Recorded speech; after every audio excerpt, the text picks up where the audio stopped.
Assalamualaikum warahmatullahi wabarakatuh. Halo sahabatku, apa kabar semuanya?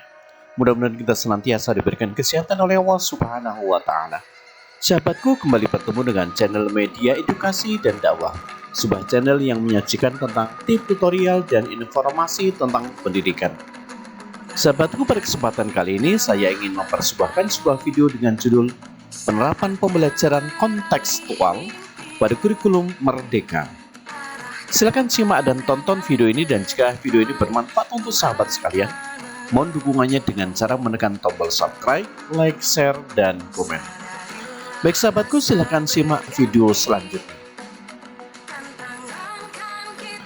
Penerapan pembelajaran kontekstual pada kurikulum Merdeka.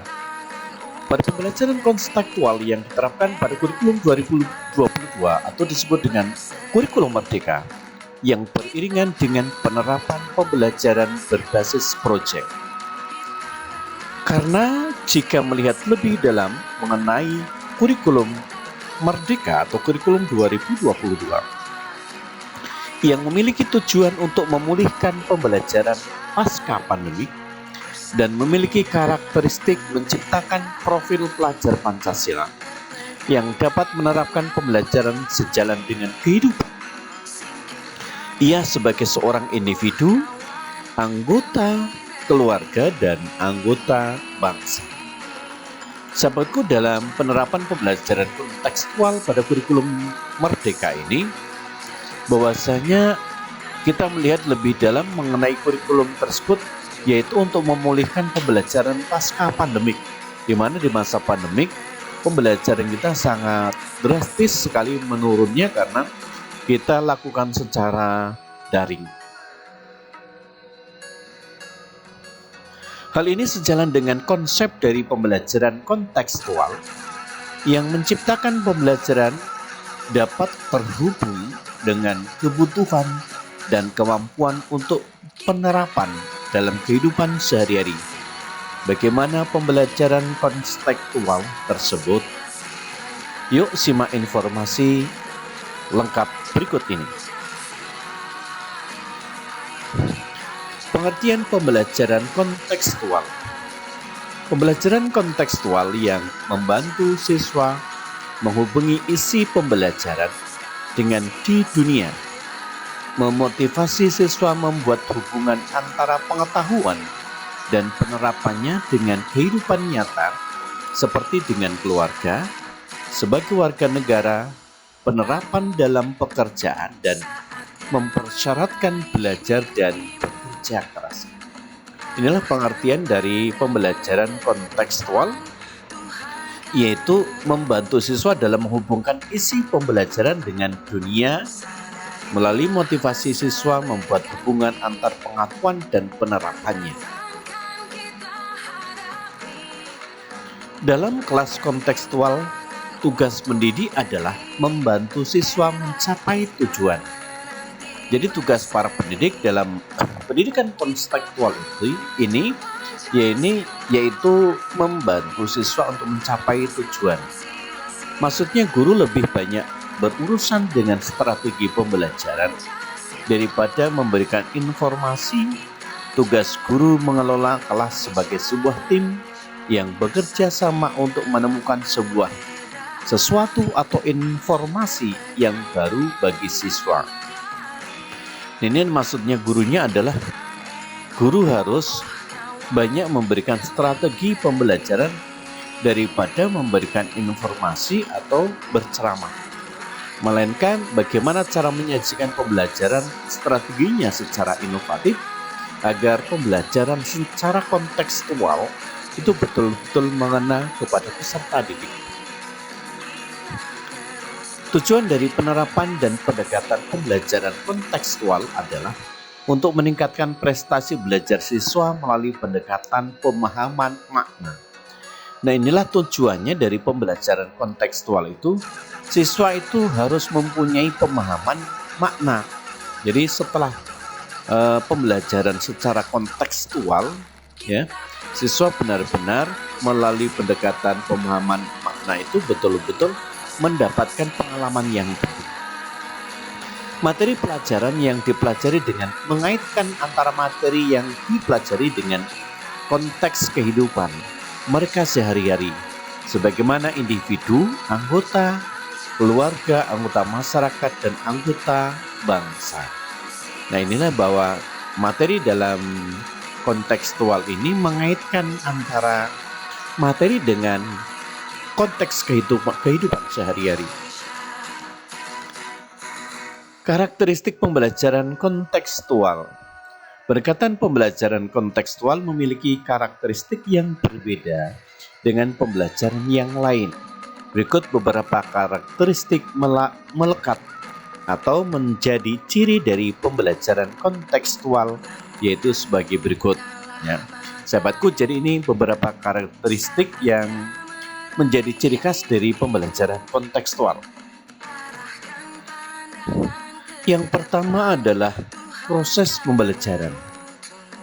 Proses pembelajaran dalam pendidikan kontekstual mencakup berbagai disiplin pengetahuan sehingga peserta didik memperoleh perspektif terhadap kehidupan nyata. Nah, ini jadi dalam proses pembelajarannya di pendidikan kontekstual ini, siswa betul-betul mendapat disiplin pengetahuan. Yang berikutnya adalah apabila peserta didik terlibat dalam proyek penelitian di kelas, misalnya meneliti tentang perencanaan kota, mereka perlu belajar dan menerapkan seni negosiasi, matematika, dan pengetahuan ilmiah lainnya.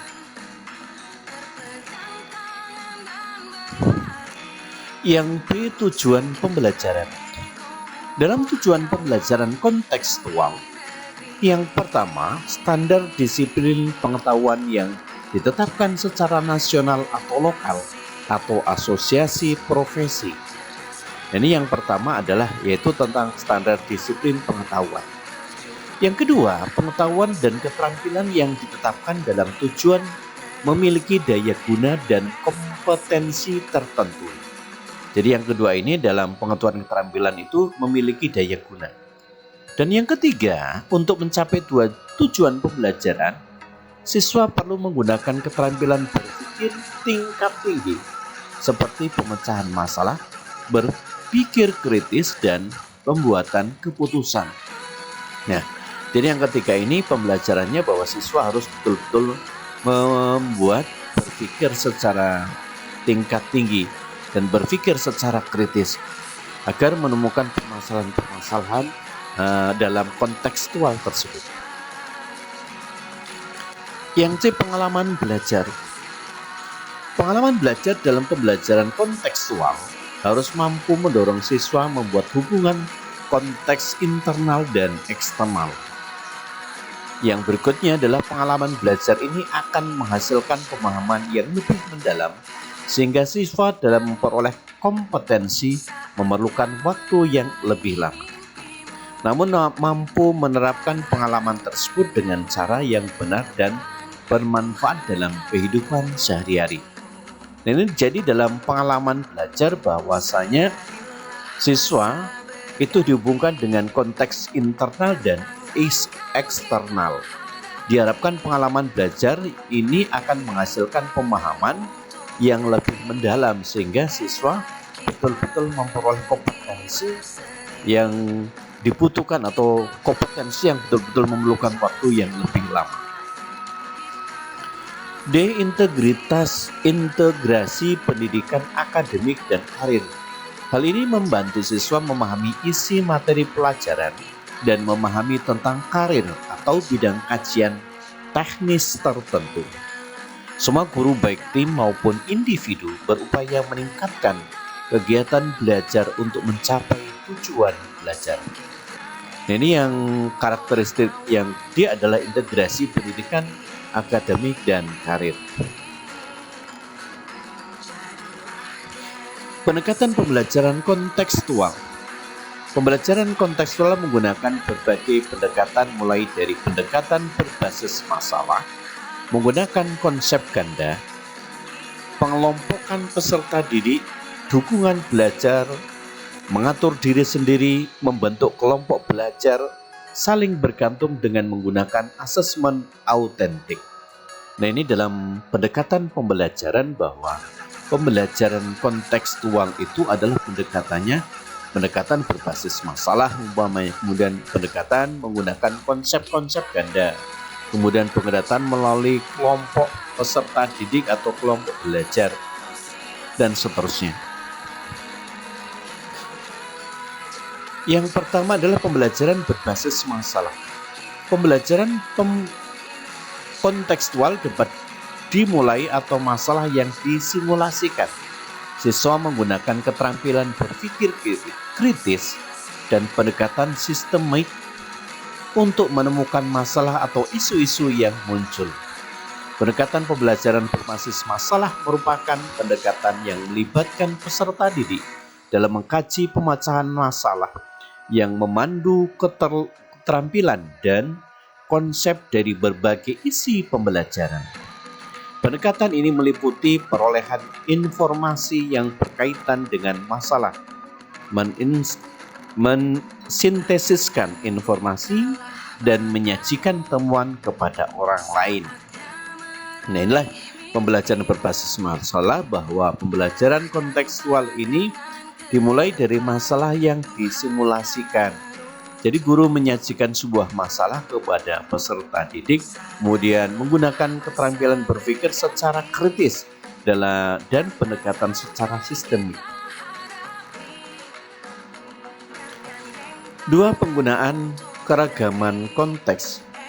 Teori kognisi yang sesuai dengan situasi menyatakan bahwa pengetahuan tidak dapat dipisahkan dari konteks fisik dan sosial, di mana pengetahuan itu berkembang.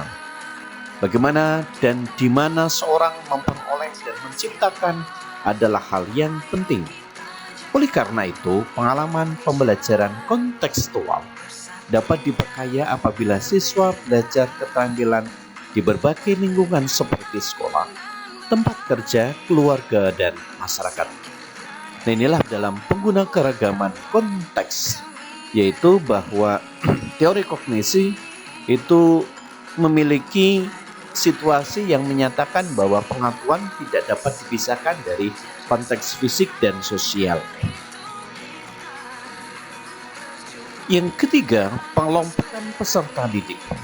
Esensi dari pengelompokan peserta didik adalah agar para siswa mampu berbagi pengalaman atau informasi. Oleh karena itu, anggota dalam setiap kelompok berbagai macam konteks dan latar belakang seperti kebiasaan, kemampuan, dan jenis lainnya. Agar mereka dalam satu kelompok memiliki berbagai sudut pandang terhadap suatu masalah, sehingga dapat berkolaborasi menyatukan perbedaan untuk dapat menyelesaikan masalah tersebut. Jadi fungsi dan kegunaan dalam pengelompokan peserta didik yaitu untuk menyatukan perbedaan atau berkolaborasi agar dapat menyelesaikan masalah.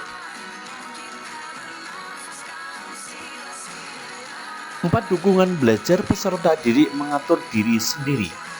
Dalam pembelajaran kontekstual diharapkan dapat mendorong siswa menjadi pembelajar sepanjang hayat.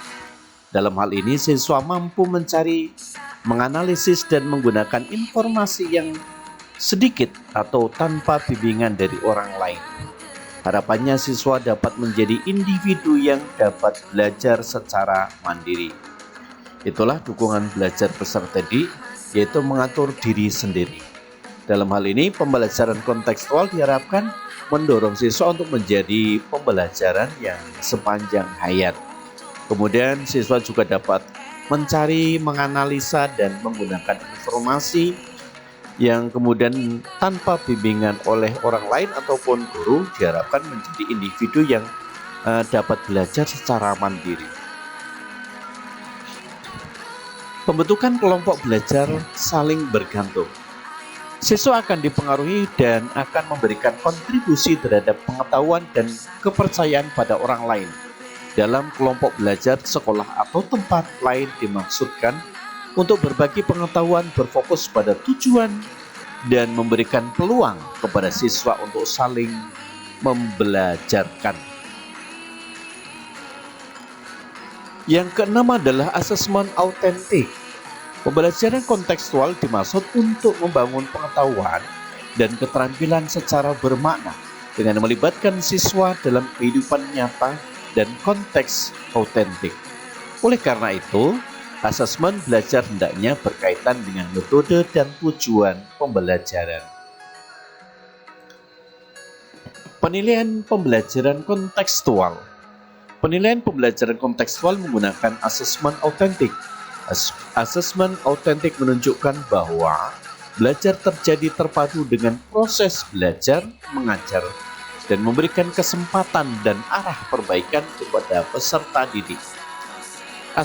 Asesmen autentik hendaknya digunakan untuk memantau kemajuan peserta didik dan memberikan informasi tentang kegiatan pembelajaran.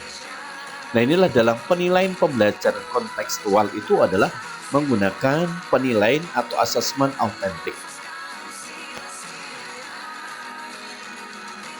Penilaian autentik adalah proses mengumpulkan berbagai data yang bisa memberikan gambaran perkembangan siswa. Gambaran perkembangan siswa perlu diketahui guru agar bisa memastikan bahwa siswa mengalami proses pembelajaran dengan benar.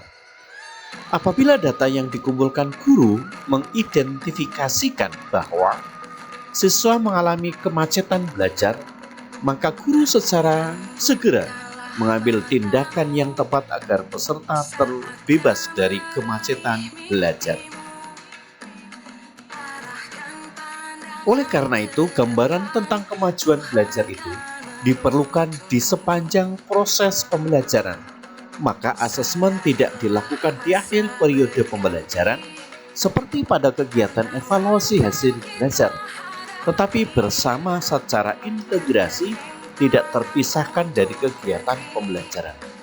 Nah, sahabatku, dalam pembelajaran kontekstual ini, asesmen yang diambil oleh guru adalah asesmen atau evaluasi bukan akhir dari pembelajaran, melainkan pada saat proses pembelajaran berlangsung itu sudah dilakukan asesmen autentik, ya. Sudah dilakukan penilaian secara proses, kemudian juga penilaian kerja kelompok dan penilaian akhir. Yang dikumpulkan penilaian tentang pembelajaran yang harus benar memang seharusnya ditekankan pada upaya membantu peserta didik agar mampu mempelajari, atau bukan ditekankan pada diperolehnya sebanyak mungkin informasi di akhir periode pembelajaran. Jadi bahwasanya penilaian itu bukan tidak harus angka-angka, melainkan penilaian atau asesmen juga bagaimana upaya mengumpulkan data peserta didik dalam konteksnya penilaian pembelajaran tersebut. Karena asesmen menekankan proses pembelajaran, maka data yang dikumpulkan harus diperoleh dari kegiatan nyata yang dikerjakan siswa pada saat melakukan proses pembelajaran. Kemajuan belajar dinilai dari proses, bukan melalui dari hasil. Inilah yang saya sampaikan tadi, bahwasanya asesmen autentik ini menekankan kepada data atau penilaian secara proses, bukan penilaian dari hasil akhir atau angka-angka, melainkan bagaimana proses pembelajaran secara kontekstual itu dilakukan secara bertahap oleh siswa.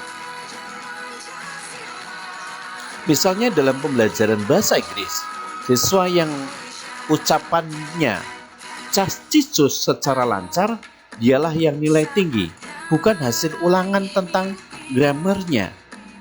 Penilaian otentik nilai pengetahuan dan keterampilan performance yang diperoleh siswa. Dengan demikian, sebagai penilaian tidak hanya pendidik tetapi bisa juga teman atau orang tua siswa itu sendiri. Nah, inilah enaknya dalam pembelajaran di Merdeka, kurikulum Merdeka ini, bahwasanya penilaian tidak harus dari guru. Penilaian juga bisa dari siswa atau bahkan bisa dari orang tua untuk menilai siswanya. Sahabatku, demikianlah video yang dapat saya persembahkan pada kesempatan kali ini tentang pembelajaran secara kontekstual. Mudah-mudahan video ini dapat bermanfaat untuk sahabat sekalian. Dan jika video ini bermanfaat untuk sahabat-sahabat sekalian, mohon dukungannya dengan cara menekan tombol subscribe, like, share, dan komen.